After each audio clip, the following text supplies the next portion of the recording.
nome é Cassiano Santana, eu sou psicólogo. Meu nome é Gabriel Fadanelli, eu também sou psicólogo. E o vídeo de hoje vai ser sobre o filme Um Cão Andaluz, produzido na França em 1929 e dirigido pelo Salvador Dalí e pelo Luiz Buñuel. Nós convidamos a nossa colega Luana Galo para conversarmos a respeito deste filme, que se você não conferiu, ele está disponível no nosso canal, pode ali dar uma conferida e depois voltar para assistir este vídeo, que é nada mais nada menos que uma conversa, o nosso entendimento sobre o filme, com spoiler e com psicanálise. Gostaria de agradecer pelo convite, é um desafio para mim poder falar do filme Um Cão Andaluz, que tem muita representação para o cinema e para a psicanálise. Obrigada por terem me proporcionado este momento de poder compartilhar com vocês. Bom, em primeiro lugar, é uma honra, muito obrigado por estar aqui com a gente, que a gente possa estar discutindo sobre os interesses em comum, ali, principalmente a psicanálise e também o cinema, né? E, bom, o cinema como parte da arte move com cada um de nós de uma maneira, e o surrealismo talvez seja o maior expoente dessa característica da arte de mexer com a gente. Então a gente chamou aqui para um bate-papo, para a gente entender melhor como que Um Cão Andaluz, como filme, como arte mexeu contigo. Um filme, né, que tem uma semelhança com um sonho. E tá aí, né, a nossa dificuldade, então, de falar sobre ele, né, porque ele abre muitos vieses, né, para pensar. Eu fiz uma leitura dele e pensei em 4 pontos para ficar melhor para falar dele, né? Porque são vários personagens, o roteiro ele é surrealista, né? Enfim, o primeiro ponto que eu pensei foi a questão da violência, né? Em que época, né? E tentei sair um pouco de pensar sobre o que enfim, o filme fala dos personagens, né? Embora às vezes a gente também, né, envolva eles nesse roteiro que é deles, né? E pensar o filme na época e na cultura em que ele foi, enfim, filmado, né? O que ele fala, né, dessa época de 29, né? E aí a gente pode pensar que é um filme que a gente está entre 2 guerras, né? Em 18 a gente encerra a Primeira Guerra Mundial, em 39 a gente tem aí a Segunda Guerra Mundial, e nesse espaço de tempo a gente tem também outros movimentos que apresentam muita violência, né? Enfim, a gente tem em 36 aí a Guerra Civil Espanhola, que é onde, né, Lorca é assassinado. A gente tem um regime após a Primeira Guerra totalitário, né, a monarquia está no poder e os republicanos, né, estão em conflito para abrir horizontes para uma democracia.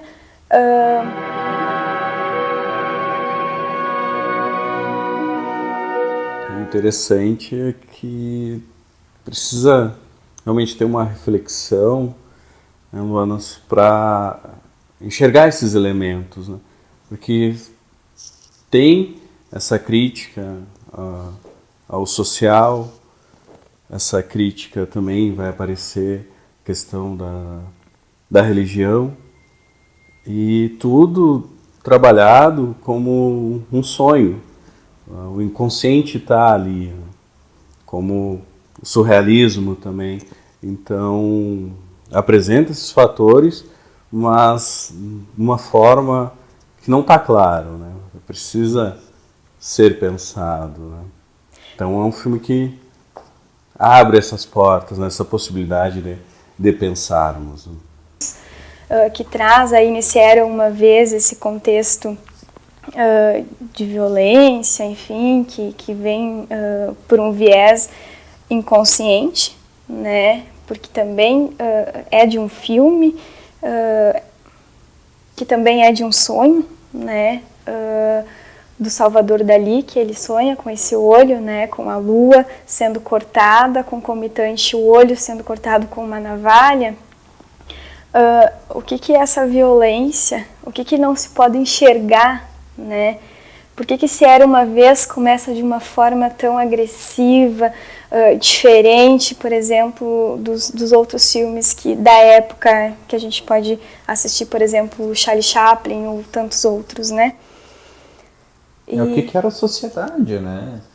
E a gente vinha falando nessa crítica social. Quer dizer, o que era um filme do Charlie Chaplin? Não, tá tudo ok, eu tô dançando na chuva, eu tô rindo de qualquer coisa que seja. Enquanto na sociedade europeia a gente tinha ali o surgimento do fascismo, o totalitarismo na Rússia. Quer dizer, em todo o continente tinha a violência surgindo. E aí só vê que logo depois ali do filme a gente teve a quebra da bolsa e o fortalecimento ainda maior do nazifascismo.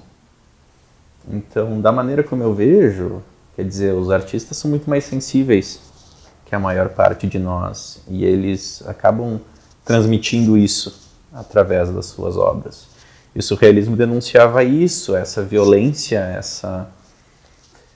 essa morte que ninguém via, que enquanto alguns viam o Charlie Chaplin fazendo umas palhaçadas, não que não tenha o seu valor, muitos outros acabavam padecendo, e a sociedade, do qual quando a Luz falava, era essa, que não percebia essa morte, essa violência, né?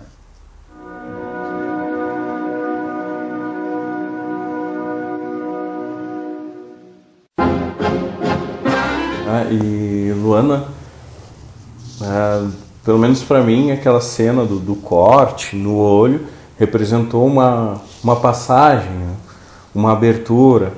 Os olhos têm a importância, né? Até no inconsciente, também no surrealismo tem muito essa questão dos olhos, né? Então ali, pelo menos para mim, tive essa impressão de um rompimento, né? Aí abriram-se as portas, né? E começou a surgir as questões, então, do filme, né? Como que essa cena ficou para você, né? O que você pensou sobre isso?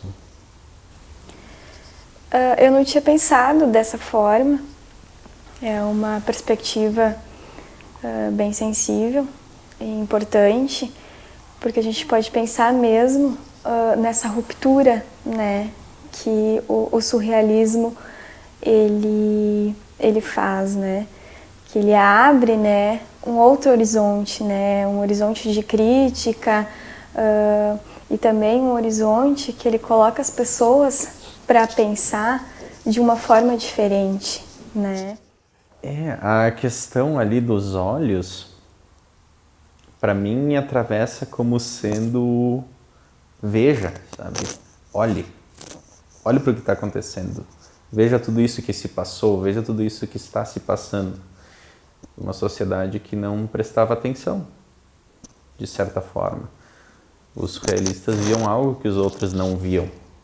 E eles queriam que os outros vissem, de certa forma. E tanto que eles queriam que os outros vissem dessa maneira violenta, agressiva, né? Tinha o burro morto, tinha a mão decepada, tinha uma série de coisas ali no filme, em toda a obra surrealista, que mostravam essa morte que os surrealistas estavam vendo. E no Cão Andaluz me atravessa como sendo aquela tentativa de ver se não, vou cortar teu olho fora. Vou abrir teu olho para tentar botar informação ali dentro, a força. Como se tentando se fazer ser visto, se fazer ser ouvido, né? Tanto a música repetitiva é algo que tu não pode deixar de ouvir, tu continua ouvindo depois que tu vê o filme, fica na cabeça. Qualquer pessoa que tenha assistido e não fica com aquela música depois na cabeça é bem difícil, né? Fica uma marca forte, tanto visual quanto auditiva. Tem uma mensagem para ser passada ali, algo que o olho não pode deixar passar, né?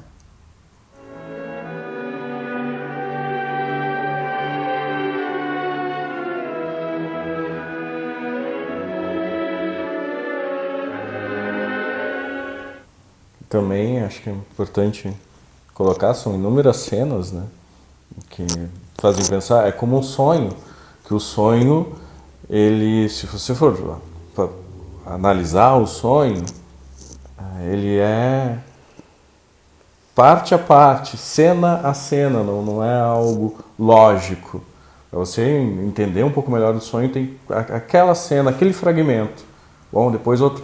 E, bom, Freud já dizia que não tem como revelar tudo que está no sonho. É muita coisa. Então, é importante que no filme a gente vê isso, até a questão do atemporal, né? Tantos anos depois, ou tantos anos antes, e a cena é a mesma, ou quase nada mudou, né? Então, é o inconsciente, né? Dessa maneira que se coloca atemporal. Então eu vejo ali, esse filme também, se for analisar cena a cena, embora algumas coisas remetam a outro final, ali aparece algumas coisas das roupas, são jogadas pela janela, né? Mas enfim, são inúmeras cenas que nos possibilitam pensar, né? Cada cena abre as portas, né? E é importante pensar nessa tua colocação, Cassiano, que tu falas, né, das roupas, né, que são jogadas fora, e essas roupas elas aparecem na praia como uma extensão da casa, né? Não tem uma rua, já tem uma extensão ali, né? E essas cenas, então, como elas estão, né, interligadas. Eu acho que é isso que o sonho ele traz, né? Porque abre várias cenas, né? Mas às vezes são cenas que desloca do mesmo, né? Como no sonho, de uma mesma representação, em Freud a gente falando, né? Ou se deslocam, né? De uma mesma representação. Então essas cenas, de alguma forma, embora às vezes em alguns momentos diferentes, elas estão interligadas, né? Seja do início com o final, do meio para o início, do meio para o final, enfim, elas se comunicam e se comunicam de uma forma muito semelhante, né?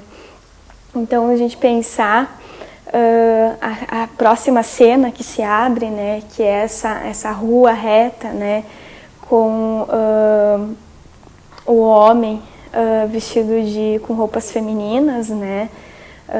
E logo essa cena se corta e aparece a mulher, né, com o livro, que na verdade a primeira sensação é que ela está lendo, né, um livro, mas na verdade ela está lendo uma figura, né, que a gente não sabe se é de alguma obra de arte, se é uma fotografia, né, se é uma fotografia pessoal, né, enfim.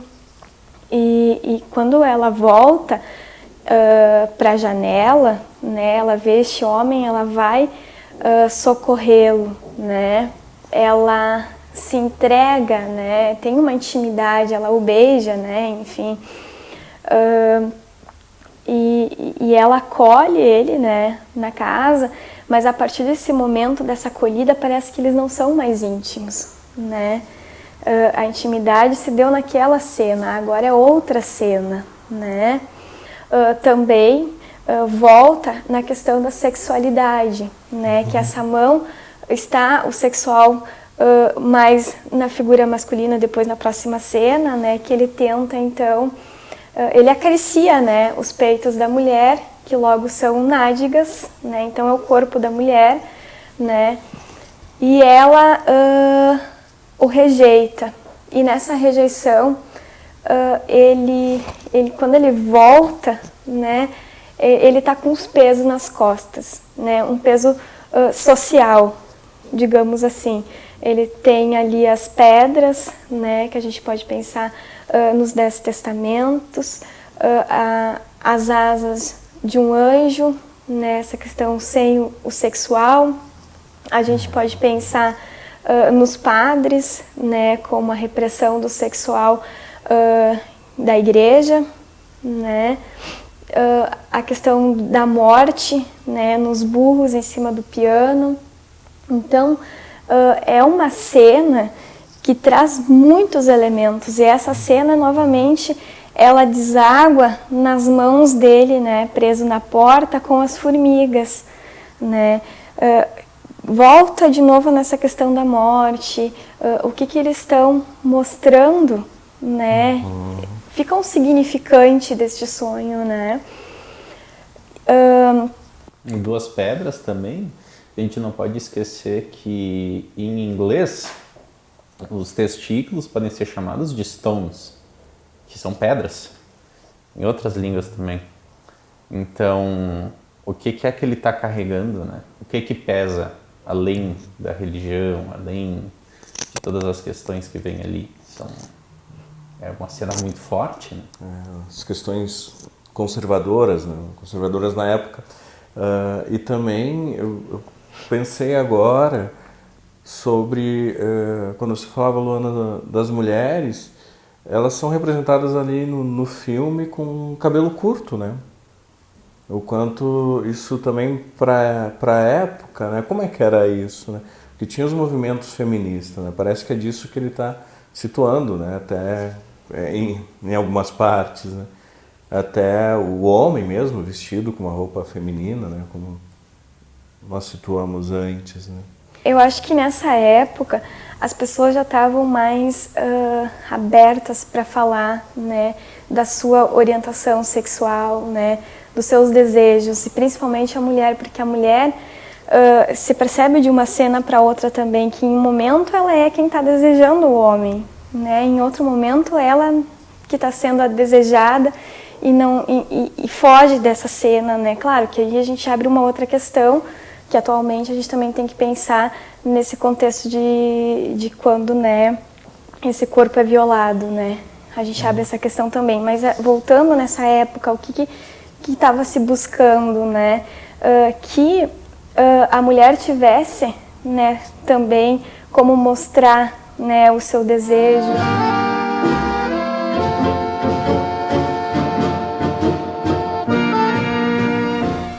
É engraçado que vem algumas questões ali, né? Se tem a morte, quem é que morreu? Quem é que matou? E se o filme é um sonho, quem é o sonhador? É muito fácil tu mostrar ali algumas imagens bonitas e tal, tudo muito visualmente impactante, mas que nem a gente veio falando, não dá para entender completamente o que é isso. Eu imagino que quem sonha, no caso do filme, é quem está assistindo. Eu penso que é essa a intenção, né, deles. Eles falaram sobre o Salvador Dalí, né, e Luiz Buñuel, sobre a singularidade. Cada pessoa vai ser afetada de uma maneira assistindo o filme. Então, eu acredito que seja esse o sentido, né? Cada pessoa dê um sentido, mesmo que seja cena a cena ou como um todo, enfim, não há uma lógica, né? Tem até uma anedota que um soldado foi falar com o Pablo Picasso sobre Guernica, e dele olhou, ficou chocado e perguntou para o Picasso: "Ah, mas você fez isso?" E Picasso respondeu: "Não, foi você." Ou seja, o filme nos mostra ali a morte, né? Mas quem é que está matando? É o partido nazista, ou são os soldados do partido nazista, ou é a sociedade que permitiu, ou é a comunidade internacional que permitiu? A gente tem o fascismo, quem é que está permitindo o fascismo? É o Mussolini? É a sociedade italiana? Ou seja, o que é, né? Quem é que vem? Quem é que está por trás? Quem é que está fazendo?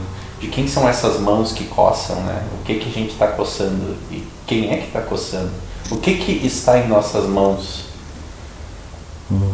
Quer dizer... É importante a gente pensar na nossa responsabilidade, né? Tanto a nossa responsabilidade com o que acontece no social e na nossa particularidade, né?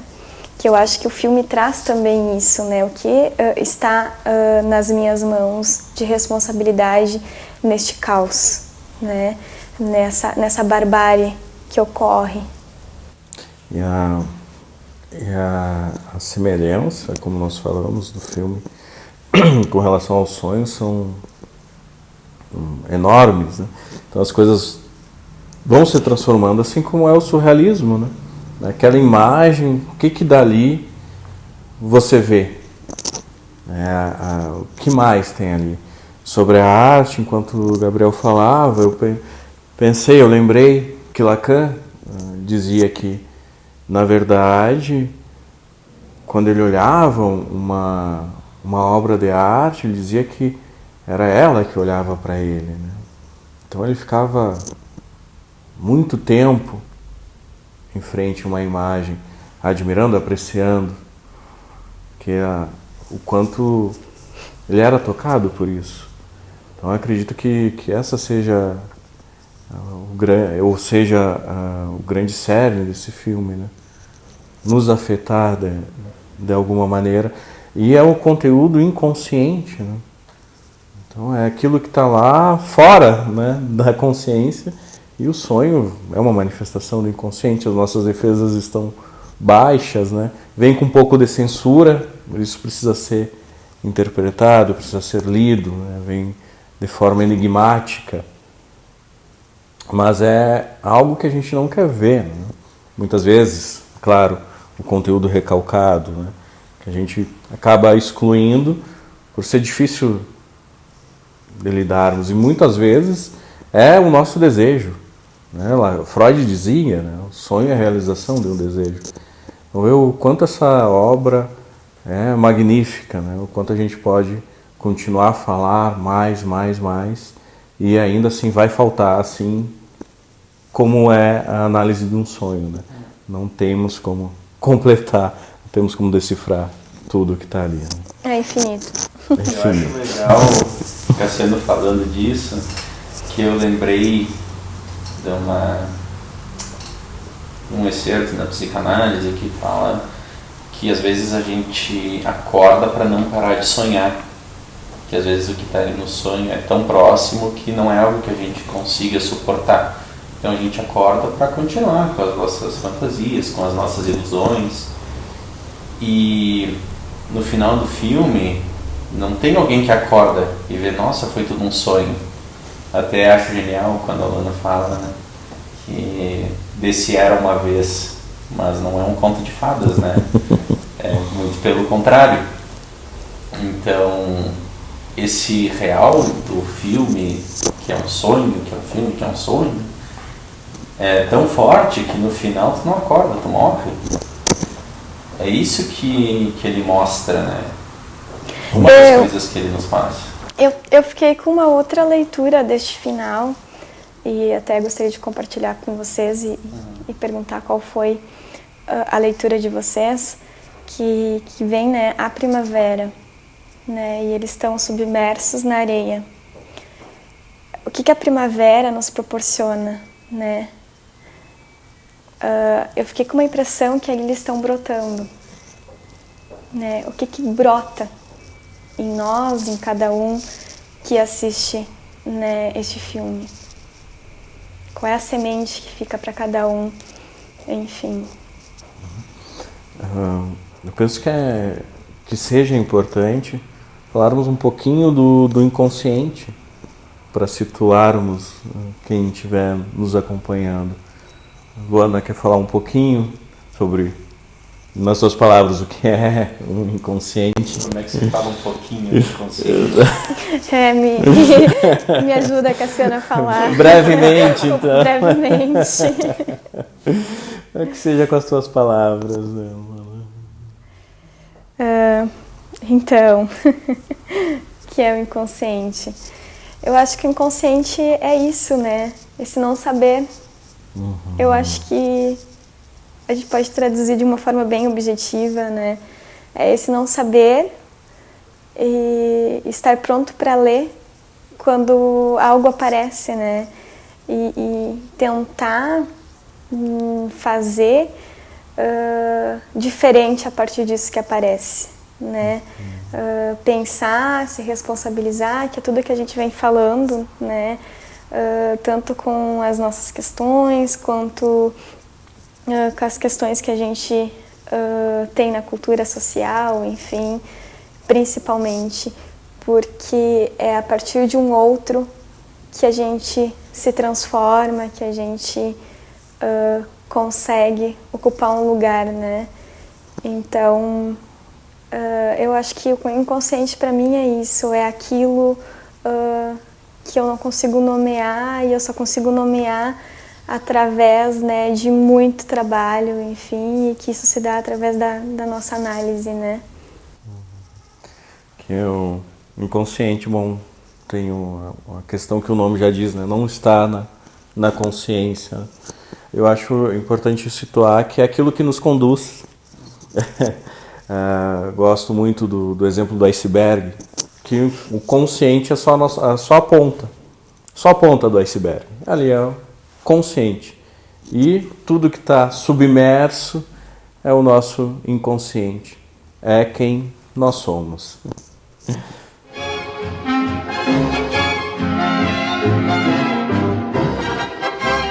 E, Luana, agradeço a participação. Não sei se tem mais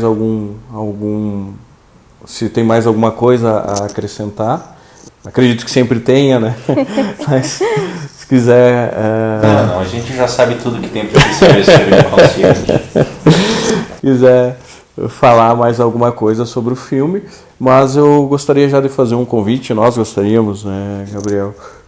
Quando você falou em off que tinha feito as análises, a análise do filme por cenas, eu achei fantástico e convido a fazer uma gravação, se você estiver disposta a compartilhar conosco, você falando da sua análise, na sua leitura sobre o filme, né? Bom, fique à vontade. Com certeza, fico agradecida pelo convite e vamos trabalhar, sim. Muito obrigada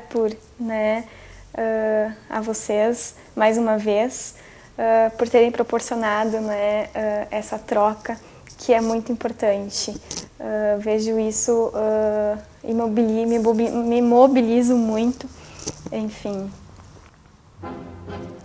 Nós temos algumas curiosidades também sobre o filme.